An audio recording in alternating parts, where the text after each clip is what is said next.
Madelyn is, I would say, a ball of energy most days.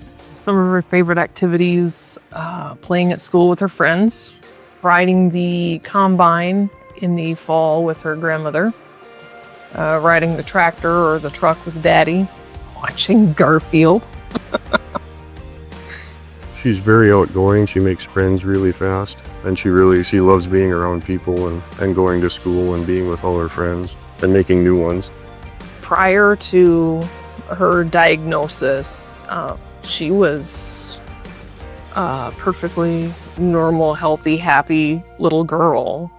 Yeah, so one weekend we first noticed Madelyn's stomach sticking out. She was really round and it almost seemed distended.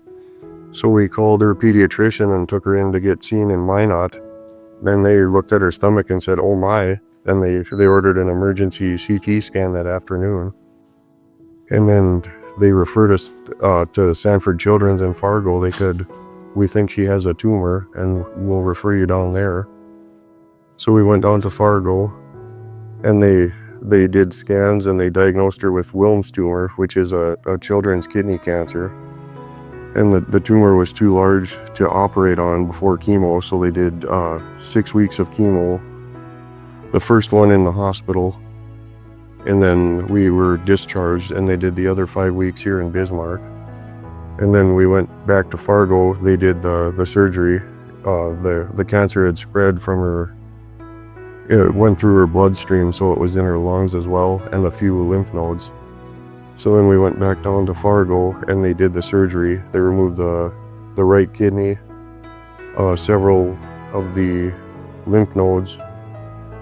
And then after that, we had to spend a month in Fargo when they started to do the radiation.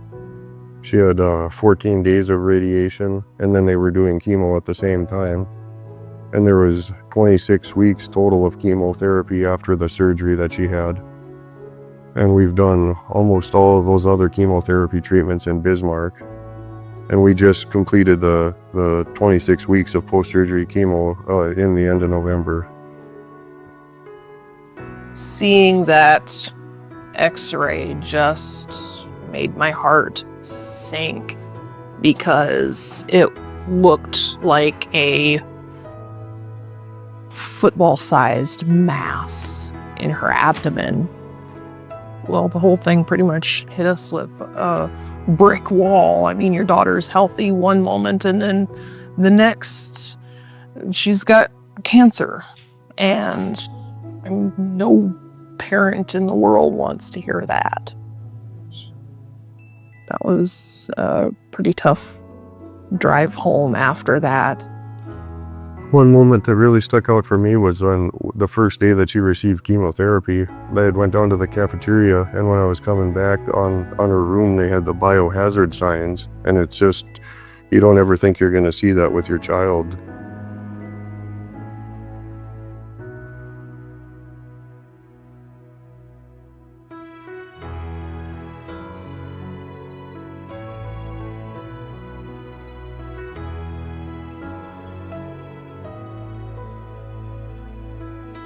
Well, the staff at Sanford, they were very helpful with showing us educational materials and being honest with us and telling us what the road would be and not sugarcoating things. They were very helpful all the way through, whether with Child Life or the doctors or everybody involved. They've all been very helpful with everything. We felt like we were in great hands since day one. The staff has been absolutely fantastic at doing the best that they can to provide the best care. Well, it's been very nice to how the staff interacts with Madelyn. They go out of their way to help distract her by playing the ukulele while she gets her port accessed, or making bunny ears, or giving her a chapstick to smell so she doesn't smell the alcohol when they're cleaning up her port. It takes her mind off of what she's there for and makes her have a good day while she's there. My hopes for Madelyn's future are that she can achieve remission and just go back to being a normal kid and worry about kid problems like eating her supper and cleaning her bedroom and get past this grown-up stuff for a while.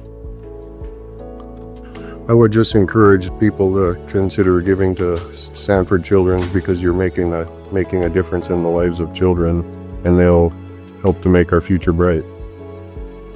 The care that Sanford Children's gives is a great reassurance and offers that sense of hope that things can get better and will get better.